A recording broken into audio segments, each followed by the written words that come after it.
रहे। बहुत बहुत धन्यवाद आदरणीय भाई साहब विजय सिंह जी बैसला जी ने, जोरदार तालियां।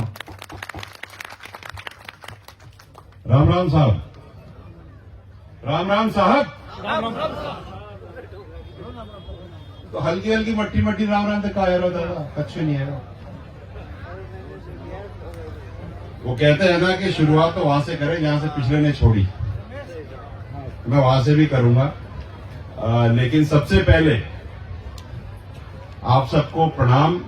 मुख्य अतिथि मैं नहीं हूं साहब, मुख्य अतिथि तो वो 57 जोड़े हैं जिनकी शादी हो रही, हम तो अतिथि हैं। ये कार्यक्रम ही उनका है, हम भी उन्हीं के लिए आए हैं, और जिनकी जिंदगी का दूसरा चरण शुरू हो रहा है उनके लिए तो आज का दिन इतना बढ़िया दिन है और हम सब यहाँ पहुंचे, तो आप सबको साधुवाद, बहुत बहुत धन्यवाद। मंच पे सब बैठे हैं, मैं नाम तो सबके भी ले सकता हूं, लेकिन छोटी छोटी मैं कह देता हूं आप सबको प्रणाम। और समाज के जाजम पर सब बराबर हैं, तो आप सबको भी उतना ही प्रणाम जितना इनको।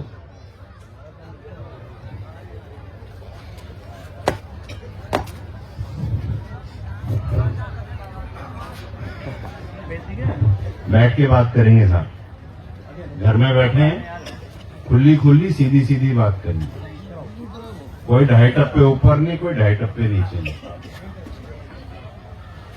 जो मेरे अगल बगल बैठ रहे हैं बहुत ध्यान से बैठे साहब, क्योंकि मैं तो खोलूंगा। काऊ की भैंस फूटेगी दादा, और काऊ की चिलम ये फूटेगी तो सही।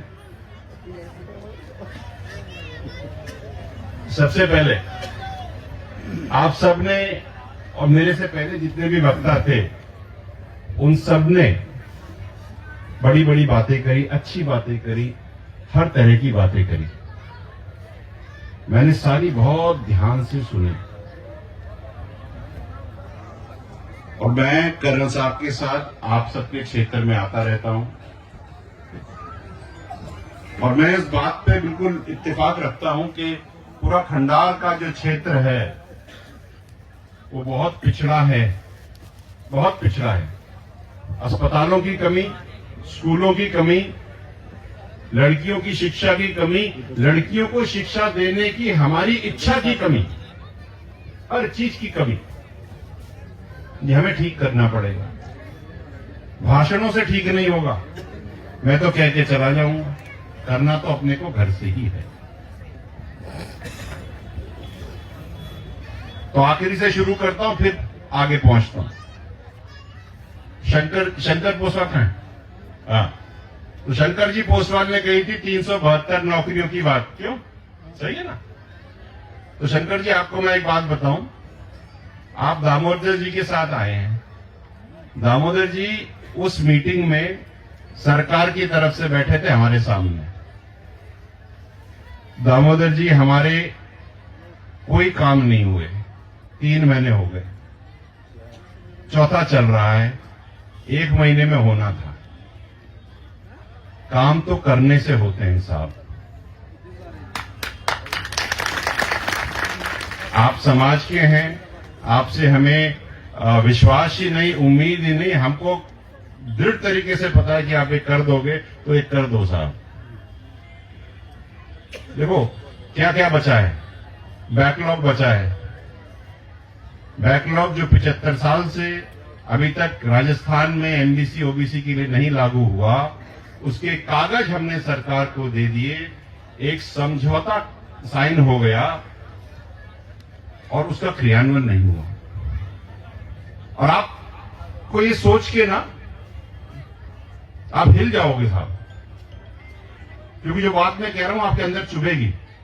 और चुभने वाली बात यह है कि 2019 में अपन सबने मिलकर के आंदोलन किया, उसका एक समझौता हुआ। फिर हमने 2020 में उस समझौते को पूरा कराने के लिए पटरियां रोकी पीलूपुरा में, उसका एक समझौता हुआ। और उस समझौते को पूरा कराने के लिए हमने राहुल गांधी को रोकने की बात करी, तो उसका एक समझौता हुआ। और उस समझौते को अब रोकने के लिए मेरे को यहां पकड़ना पड़ रहा है। सोचो हम कर क्या रहे हैं? कागजी कलम में हमें घिसा घिसा करके मार रहे हो, ये ठीक नहीं है साहब। ठीक है, मैं तो सच कहूंगा। देखो आप बोल लो, फिर मैं भी बोलूंगा। हाँ, कह दीजिए। बताऊंगा आपको। दाई से पेट नहीं छुपाते, और आप तो घर के हो सारे। ये सच्चाई। बैकलॉग बाकी है। 40% की जो बात चल रही थी कि 40% की तो शिथिलता कम करके 5% SC/ST के बराबर है, इसके समझौते हो गए, लेकिन शुरू नहीं हुआ। तो फिर हम तो वहीं पर आ गए ना जो 2019 में थे कि समझौते हो गए, ज्यादा काम नहीं है। रो आटा लहर आ गए, चावल लहर आ गए, दाल आ गई, रोटी नहीं मिल रही। दाल तो कौन ला रहा है रोटी? भैया महाराज तो यहीं बैठे हो, भैया ला दीजिए। ठीक है ना साहब, लाएंगे, हम मूड पे बिठाएंगे। हमारा निवेदन है, कर दीजिए। बहुत लोगों की, क्योंकि जो जिस पीड़ा से शंकर कह रहा था ना, वो पीड़ा मेरे को समझ में आ रही है, क्योंकि ये पीड़ा मेरे को रोज सुनने में आती है। राजनीति की बात आपने करी, सही बात करी। और 2026 में तो सुना है परिसीमन होगा यहाँ पे। तो भैया भगवान करे 2026 जल्दी आ जाए और यहां से गुजर MLA बने।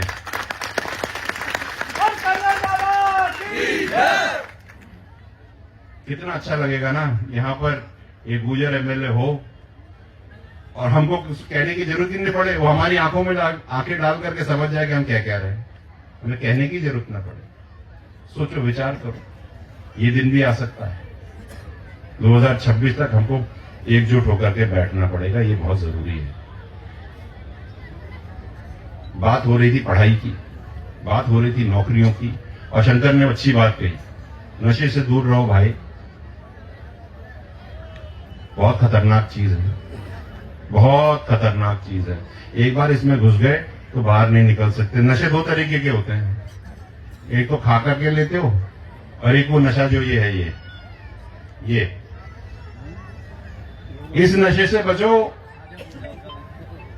इसमें पैसे भी खुद के ही लगते हैं और जीवन भी खुद का ही बर्बाद होता है। समझदार इस पे गौर करें, बहुत जरूरी है। मैं पिछले दिनों काफी घूमा, छबड़ा घूमा, और कल आपने देखा ही होगा हम लोग टॉक गए थे, और टॉक में हमने एक प्रेस कॉन्फ्रेंस भी करी थी। वो प्रेस कॉन्फ्रेंस करने की जरूरत क्यों पड़ी, मैं आपको समझा देता हूं। घर में बैठे पता तो होना चाहिए। माली सैनी समाज आरक्षण के लिए आंदोलन कर रहा है, और मैंने खबरें पढ़ी थी, मैंने सोशल मीडिया में देखा था, मेरी काफी लोगों से बात भी हुई, और जब उन्होंने 12% आरक्षण की बात करी, हम उनके आरक्षण का सम्मान करते हैं, उनकी मांग का सम्मान करते हैं। जो भी व्यक्ति पिछड़ा है, किसी भी जात का हो, किसी भी धर्म का हो, अगर उसको आगे आने के लिए सरकार से कुछ मिलता है तो बहुत अच्छी बात है, मिलना चाहिए, वो भी तो हमारा भाई है, मिलना चाहिए। लेकिन हमारे 5% आरक्षण में छेड़छाड़ हमको बर्दाश्त नहीं है साहब। ना तो हम अपने आरक्षण में किसी को जोड़ना स्वीकार करते हैं, ना हम इससे निकालना स्वीकार करते हैं, ना इसको 5 से ऊपर करवाना चाहते हैं, ना हम नीचे कर। अभी आज की तारीख में हम यही ठीक है। तो इसमें अगर किसी की कैडी कैडी नजर जा रही है तो भैया नजर फेर ले, नहीं तो ऐसा नैन मटक्का तो हमें भी आवे, हम भी कर सकें खूब। और मई का महीना आ ही रहा है, ज्यादा दूर है नहीं। तो हमारी तरफ से सरकार को यही निवेदन था, जो कल हमने प्रेस कॉन्फ्रेंस में कहा कि आप सैनी वाली समाज को जो देना है दीजिए, हम उनकी मांग का सम्मान करते हैं और खुल करके समर्थन करते हैं, लेकिन हमारे 5% आरक्षण में छेड़छाड़ मत कीजिए। सरकारी नौकरियों में बच्चों की भागीदारी कम है और लड़कों की तो बहुत ही कम है। सही बता रहा हूं मैं, कोई कहता नहीं है। लड़कियां ज्यादा आ रही हैं, ज्यादा आगे, और उसकी दिक्कत क्या हो रही है कि जब ब्याह करने बैठते हैं तो छोरे नहीं मिलते। भाई लड़की अगर पढ़ी लिखी कलेक्टर बन गई तो फिर 8वीं पास से शादी थोड़ी करेगी, फिर तुम कहोगे कि क्या हो गया। तो लड़कों, अगर तुमको भविष्य में अच्छी दुल्हन पढ़ी लिखी चाहिए तो पहले तुमको खुद पढ़े लिखा होना पड़ेगा, नहीं तो पढ़ी लिखी तो तुमसे नहीं करेगी, और अगर कर भी रही हो तो मैं मना कर दूंगा। सही बात है भाई, ये गलती क्यों करनी, गलती अभी सुधार लो। अभी तो बेटी बाप की है और छोरा भी घर पे ही है, 2 पढ़ा लो और पढ़ाओ, और नीस पढ़े तो 2 पढ़ा और दो, लेकिन पढ़ा लो। क्योंकि अगर आपके बच्चे अब नहीं पढ़े तो आपका बुढ़ापा कैसा होने वाला है, ये आप खुद विचार कर लो। बेरोजगार छोरा, आपकी उम्र 80 साल की, आप खुद के लिए दवाई खरीदोगे या उसके लिए रोटी? क्योंकि तब तक तो उसके 4 टाबर और रोके होंगे। सोचो, विचार करो। सच्चाई तो देखनी पड़ेगी ना, दिखानी पड़ेगी किसी को, ये सच्चाई है। तो इसलिए भाई पढ़ा लो, सबको पढ़ा लो। मैं आप सबसे एक बात और कहना चाहता हूं। जब भी मैं कहीं मंच पे जाता हूं, कहीं पर भी बैठता हूं, तो आजकल एक बात ही बड़ी चलती है। सब लोग एक ही नारा लगाते हैं कि कर्नल तेरा मिशन अधूरा, विजय फैसला करेगा पूरा। हाँ, मैं ये मिशन पूरा करूंगा बशर्ते आप मेरा साथ दो। ऐसी कोई चीज नहीं है इस दुनिया में जो हासिल नहीं हो सकती।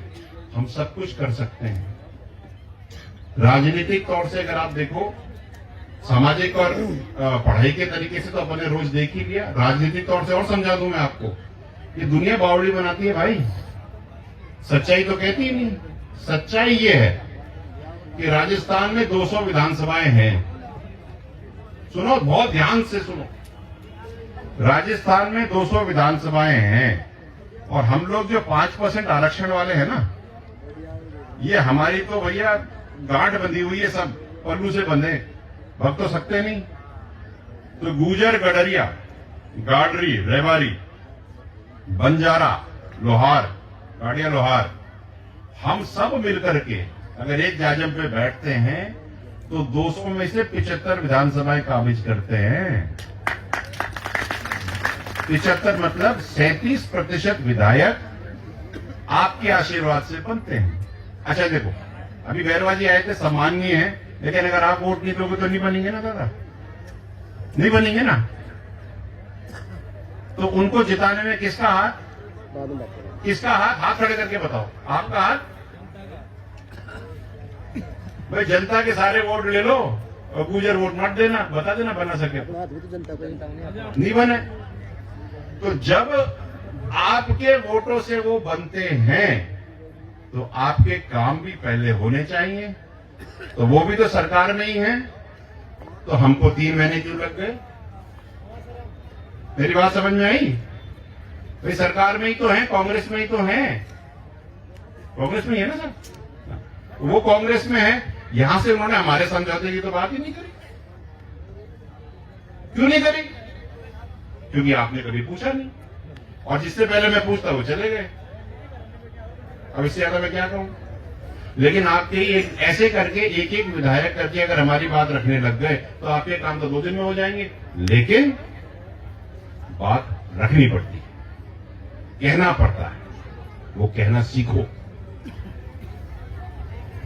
अगर आपके पास 75 विधानसभाओं के आपके हैं तो आपका दम कितना है? 25 लोकसभाएं हैं राजस्थान में, 25 लोकसभा, उसमें से 12 सांसद जो है ना वो आप लोग बनाते हो, ये आपका दम है। अगर आपने वोट नहीं दिए तो नहीं बन रहा। अपनी ताकत पहचानो। जैसे कर्नल साहब ने आपको एकजुट करके आपकी ताकत बताई, वैसे मैं आपको आपकी राजनीतिक ताकत बता रहा हूं। क्योंकि जब हमको पटरी पे बार बार बैठना पड़े, उससे अच्छा तो विधानसभा में बैठकर एक मुश्त काम करके खत्म करो ना इसको, रोज रोज क्यों करो? इसीलिए मैं 2026 का वेट कर रहा हूं, यहां से एक गुजर बने, कम से कम खंडार वाला तो जाकर के बोले वहां पे क्या हमें ये करके दो। इसलिए मेरी तो उम्मीद खंडार से ज्यादा है, क्योंकि खंडार के गुजर को पता है रोटी दाल का भाव और पढ़ाई लिखाई नहीं होने का भाव। बात अभी चल रही थी, यहां कोई फैक्ट्रियां नहीं है, होंगी कहां से? इच्छा तो होनी चाहिए, कोई बनावे तो सही। और अगर ITI से जैसे चीजें अगर आपके खंडार में बन गई, वहां पे बच्चे जाने भी तो चाहिए। बिल्डिंगों से पढ़ाई नहीं होती, पढ़ाई बिल्डिंग में जाकर के पढ़ने से होती है। मेरा तो ये कहना है आपसे। खैर, आज माहौल अलग है, तो ज्यादा लंबी बात मैं आपसे करूंगा नहीं, लेकिन एक बात जरूर कहूंगा कि आप मेरा साथ दो साहब।